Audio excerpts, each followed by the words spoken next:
Hello students, let us begin with the biology class. We have already started with the animal kingdom chapter and we have completed Porifera, Coelenterata and Ctenophora phylums. So the remaining phylums I will be completing from this slides. Fine. Here these are some basic points. So we put the living things into two large groups, that is animals and plants. Okay. And among animals we split into two major groups, that is vertebrates and invertebrates. In vertebrates we have a 9 group of animals. Okay, we have a 9 groups in invertebrate section. So the first phylum is Protozoa and here these are the characters. So we have started with the Porifera in the previous classes. Okay, these are the animals belonging to the Porifera phylum. Okay, the sponges we can say. Then coming to the coelentrates, so hydra, jellyfish and corals are the examples. Okay, so from this class we are beginning with the platyhelminthes. So platyhelminthes are commonly called as flatworms. Okay, they are commonly known as flatworms. So here are the characters. They are aquatic, free living and parasites. The first point,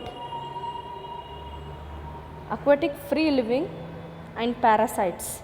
Okay, these are aquatic means which are living in water, and parasites means the animals which are depending on the other animals for the nutrition. Okay, they will be living in the body of the other animal. Okay, ಆ ಪ್ರಾಣಿ ಬೇರೆ ಒಂದು ಪ್ರಾಣಿ ದೇಹದೊಳಗೆ ಬದುಕ್ತಿರ್ತೈತಿ. It may be inside the body or it may be on the surface of the body. Okay, then triploblastic, bilaterally symmetrical acoelomates. Okay, triploblastic means the body is derived from 3 layers, that is ectoderm, endoderm and mesoderm, and bilaterally symmetrical means animal can be cut into 2 equal parts. Then acoelomates means a coelom will not be present, and organ grade of organization. Up till now you have seen the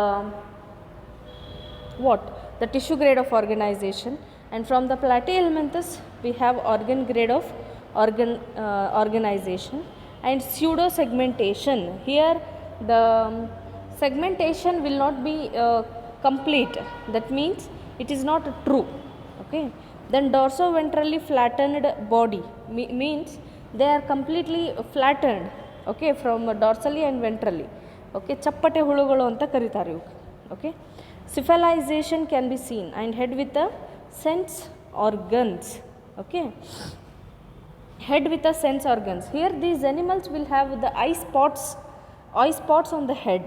Okay, but those eyes are not like the human eyes. Okay, which are but they are capable of responding to light. Okay, those presence of those eye spots we can say as cephalization. Then these are parasites which have the hooks, suckers. Okay, hooks, suckers will be present to adhere or to attach to the host body. Okay, then a resistant cuticle will be present. Then digestive system is incomplete. If present, it is extracellular digestion. That means extracellular digestion can be seen here.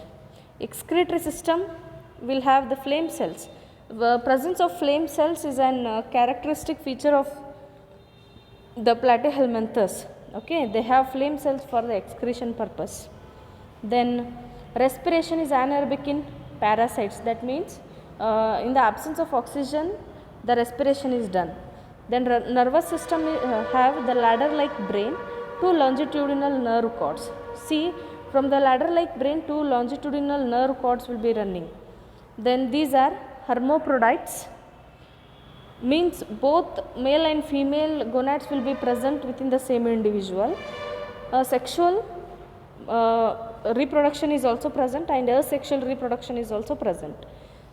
Asexual reproduction is done by transverse fission. Okay, fission means the animal body is divided into 2 parts.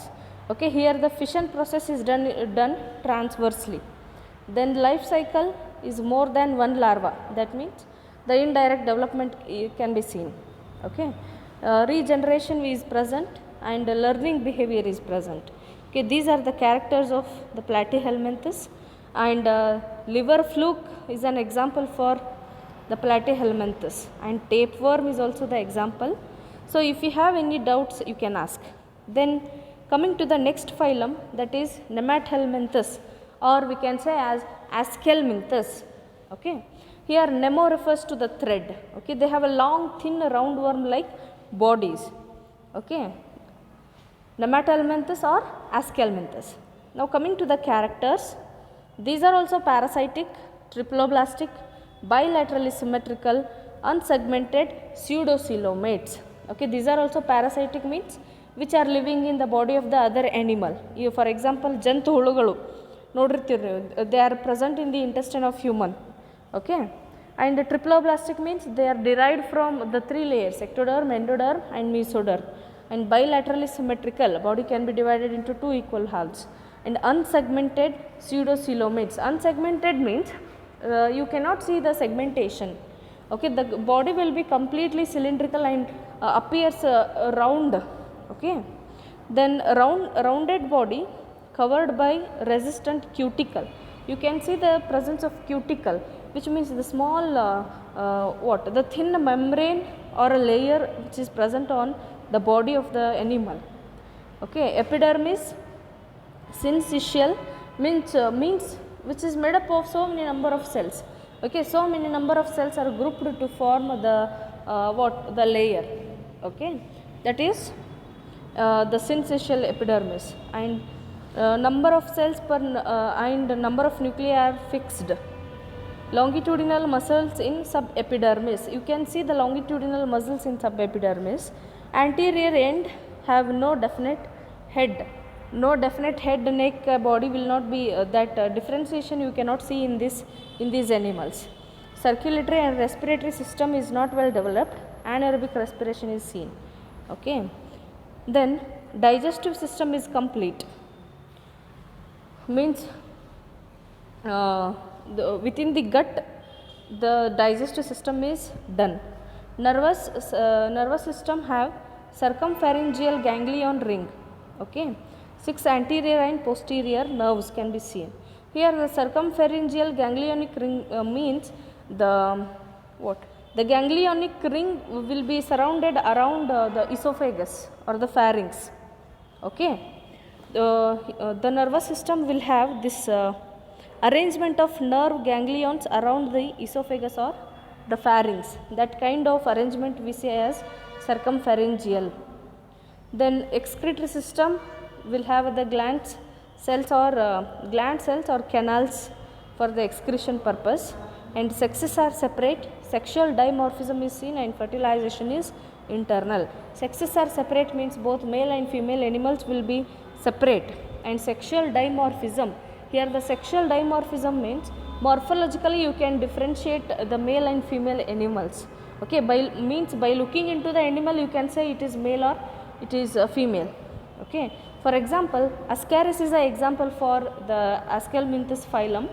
So by looking into the male Ascaris you can say it as a male because the animal body will be very short, and the females will have a long body. Okay, that we say as sexual dimorphism. By looking into the animals you can say whether it is male or female. Then fertilization is internal, means within the body of the animal the fertilization is done. Okay, that is internal fertilization. Here these are the examples belonging to the Aschelminthes phylum, and if you find any doubts you can ask. Okay, thank you.